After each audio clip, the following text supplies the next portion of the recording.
What's going on, YouTube? This is SG1 Sports, and you're watching our college football channel. It's time for the playoff eliminator heading into week 4. And we had a ton of eliminations this week. Let's take a look first at the teams that were already eliminated. Every group of 5 team: Arizona State, Baylor, Boston College, Houston, Nebraska, Purdue, Texas Tech, and Virginia.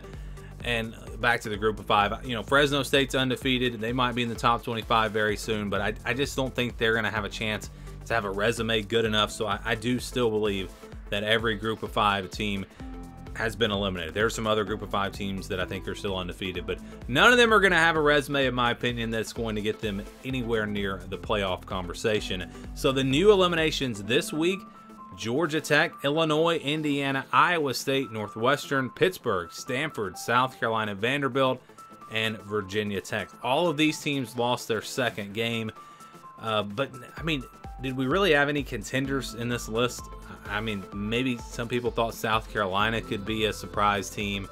I mean, just none of these teams are really contenders. So no real surprises. We haven't seen those major eliminations yet. We haven't seen those teams that are that we thought maybe were playoff contenders.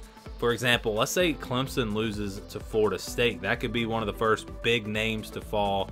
LSU gets upset by Arkansas, something like that. But for the most part, no real surprises so far this season. Also, Oklahoma State losing to a group of 5, losing to South Alabama. I think that eliminates them, especially getting blown out the way they did. But I said this a couple of weeks ago. I just don't think a team can recover from losing to a group of 5 team. And if you do lose to a group of 5 team, you're probably not going to have any chance anyways.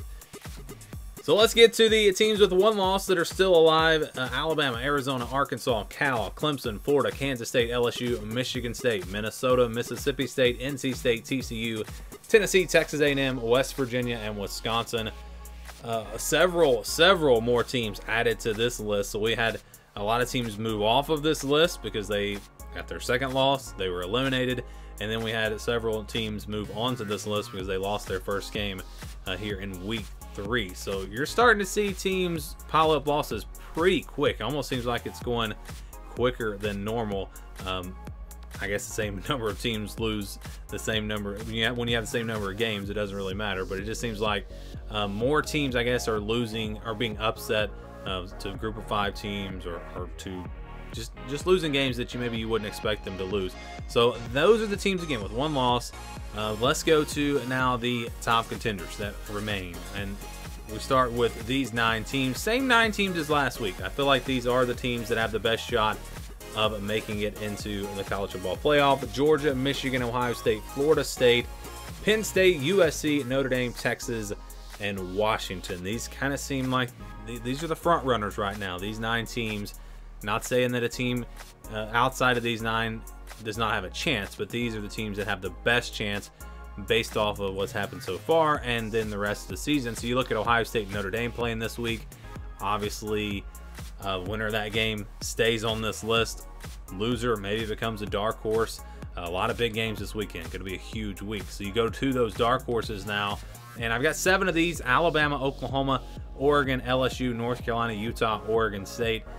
Or Oklahoma might be a top contender. They've looked really, really good so far. Alabama and LSU have losses, but I think they both still have a great shot. I know Alabama didn't look good against South Florida, but I think going back to Jalen Milroe is going to help them to at least be in the conversation. I think you'll see a much improved Alabama team this weekend against Ole Miss. Oregon, Utah, Oregon State. It's going to be tough in the Pac-12, but they got a shot. And we've got North Carolina back on this list. They looked really good against Minnesota, and the ACC looks, it looks vulnerable. Florida State almost lost to Boston College this past week, and so maybe a team like North Carolina, or maybe even a Miami. I'm not quite ready to put Miami on this list, but maybe a team like that could make a run in that conference. So this is kind of what it looks like now. Georgia at the top, Michigan, Ohio State there at number 2. A winner of that game more than likely winds up there. Then you got Texas, Florida State, USC. Those teams that are in the driver's seat in their conference. And then Notre Dame, Washington, Penn State. Now back to LSU. LSU looked so good last week, and the fact that their loss would have come to Florida State, who might be in the top 4.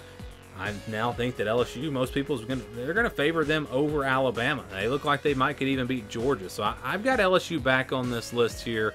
I don't think we can put them as a top contender because they do have the loss, but there is definitely a path for them. This is basically if the favorites went out. I think LSU is going to be favored in the rest of their games, maybe even that game against Georgia, depending on how the Bulldogs look the rest of the year and obviously how LSU looks. But that's what the playoff picture looks like right now. Again, you've got those 9 top contenders. Add LSU in there. These, to me, are the 10 teams that have the best shot. If the favorites went out, these are the teams that are going to be in a situation to possibly make it into the playoff. Love to get your thoughts on the playoff picture heading into week 4. Let me know what you think down in the comments below.